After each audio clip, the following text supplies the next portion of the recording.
መለስናት። ፍቅር ተመለሰች። እዚች ሀገር ውስጥ መለስናት። ከቲክቶክ መንደር ወደ ስታዲየም አምባሳደርነት በወላይታ ስሙ ማዳ ወይም አዶናይ ብርሃነ ኃይለ ሚካኤል የክብር አምባሳደር ሆኖ ተሾመ። ወላይታ ሶዶ በቲክቶክ ማህበራዊ ገጽ በሚያቀርባቸው ሳቢ ይዘቶች የሚታወቀው ወጣቱ አዶናይ ብርሃነ ኃይለ ሚካኤል ለታላቁ የወላይታ ሶዶ ዓለም አቀፍ ስታዲየም ግንባታ የክብር አምባሳደር ሆኖ ተሾሟል። ወደ ወላይታ ሶዶ ባመራበት ወቅት ከመላው የከተማ ነዋሪና ደጋፊዎች እጅግ አስገራሚ አቀባበል ተደርጎለታል። በማህበራዊ ሚዲያ ያለውን ሰፊ ተከታይ በመጠቀም ለስታዲየሙ ግንባታ የሚደረገውን የገቢ ማሰባሰብና የንቅናቄ ስራ ውጤታማ ያደርገዋል ተብሎ ይታመናል። የወላይታ ሕዝብ አንዴ ከወደደ ወደደ ነው እንደሚባለው አዶናይ በወጣቱ ዘንድ ያለው ተቀባይነት ለፕሮጀክቱ ትልቅ ግብዓት የሚያስገኝ ነው ተብሏል። አዶናይ ብርሃነ በቲክቶክ መድረክ የገነባውን ዝና ዛሬ ለወገኑና ለሀገሩ ታላቅ መሰረተ ልማት ግንባታ እንዲውል በማድረጉ ብዙዎችን እንዲያመሰግኑት ተደርጓል። የወጣቱ ስራ ደግሞ ከጊዜ ወደ ጊዜ ተግባራዊነቱም እየጨመረ መምጣቱ ልጁን ተወዳጅ አድርጎታል። ለትልቅ ዝናና ክብር ያበቃው የስታዲየሙ የክብር አምባሳደር መሆን ደግሞ የሚገርም ነው።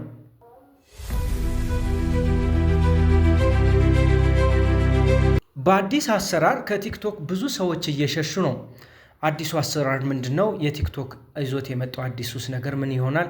የምንመለከተው ነው የሚሆነው። የይዘቱ መዋቅር ብዙ ታዋቂና ብዙ ፎሎወርስ ያላቸው ኢትዮጵያውያን ጭምር የቪዲዮ እይታቸውን በጣም እንዲቀንስ አድርጓል። ቲክቶክ ምን እየሆነ ነው? የተመልካች ቁጥር የሚቀንሰው ስለምንድን ነው ስንል የሚከተለው መረጃ አሰናድተናል። በአሁኑ ወቅት በቲክቶክ ላይ ቪዲዮዎችን የሚለቁ የይዘት አዘጋጆች ወይም ደግሞ ክሬተርስ እና ተመልካቾች አንድ ያልተለመደ ነገር እያጋጠማቸው ይገኛል። የመጀመሪያው የቪዲዮ እይታ በከፍተኛ ሁኔታ መቀነስ ነው። ሁለተኛው የተጠቃሚዎች መስተጋብር ኤንጌጅመንት መውረድ ነው። ሶስተኛው በርካታ ታዋቂ የይዘት አዘጋጆች መድረኩን እየለቀቁ መሄድ ሲሆን አራተኛው መተግበሪያውን ከስልካቸው ላይ የሚያጠፉ አንኢንስተል የሚያደርጉ ሰዎችም ቁጥር እስከ 150% ድረስ መጨመራቸው ነው። ቲክቶክ በየጊዜው የአሰራር ደንቡን ወይም ደግሞ አልጎሪዝም ይለውጣል። አዲሱ አሰራር ረዘም ያሉ ቪዲዮዎችን እና ፍጹም አዲስ የሆኑ ኦሪጂናል ይዘቶችን ብቻ ቅድሚያ እየሰጠ በመሆኑ የቀድሞዎቹ አካውንቶች ላይ እይታ መቀነስ አጋጥሟል። ብዙ የይዘት አዘጋጆች ከቲክቶክ የሚያገኙት ገቢ ከጠበቁት በታች እየሆነባቸው በመምጣቱ መድረኩን እየለቀቁ አሊያም ስራቸውን እየቀነሱ ይገኛል።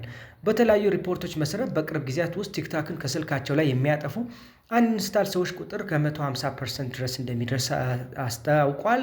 ተመልካቾች ከቀነሰ ደግሞ በቪዲዮ እይታም አብሮ መውረዱ እና ተገማችነትም ከዚሁ ጋር መውረዱ ነው እየተነገረ የሚገኘው። ቲክቶክ የውሸት ወይም ደግሞ ፌክ እና ስራ ያቁም አካውንቶችን በብዛት እያጠፋ ይገኛል። ይህም በአጠቃላይ የእይታ ቁጥር ላይ ተጽዕኖ አሳርፏል። በቀን ውስጥ የሚጫኑ ቪዲዮዎች ቁጥር መጨመር ደግሞ የተመልካቾችን ትኩረት ለማግኘት የሚደረገው ውድድር አክብዶባቸዋል። እናንተስ በቲክቶክ አካውንታች ላይ የእይታ መቀነስ ወይስ ደግሞ የኤንጌጅመንት መቀነስ አጋጥሟቸዋል ወይ? ከዚሁ ጋር በተያያዘ ቲክታክ ይዞት የሚመጣው ነገር ምን ሊሆን እንደሚችል መገመት እንደሚቻል ብዙዎች እየጠቆሙ ነው የሚገኘው። ምክንያቱ ደግሞ የቲክታክ ቪዲዮዎቹ ከሌሎች የማህበራዊ ሚዲያ ቪዲዮዎች ጋር ተነጻጻሪ እንዲሆን ወይም ደግሞ ተወዳዳሪ እንደሚሆኑ ተስፋ ይደረጋል። ደረጃውን ደግሞ ከፍ አድርጎ እንደሚመጣ ነው እንጂ ቲክቶክ ከዚህ ዘለለ ሌላ ችግር ሊያጋጥመው እንደማይችል ብዙዎቹ እየገመቱ ይገኛሉ። ይህ ደግሞ የፋስት ነምበር ፈጣን መረጃ ነው። ሌላው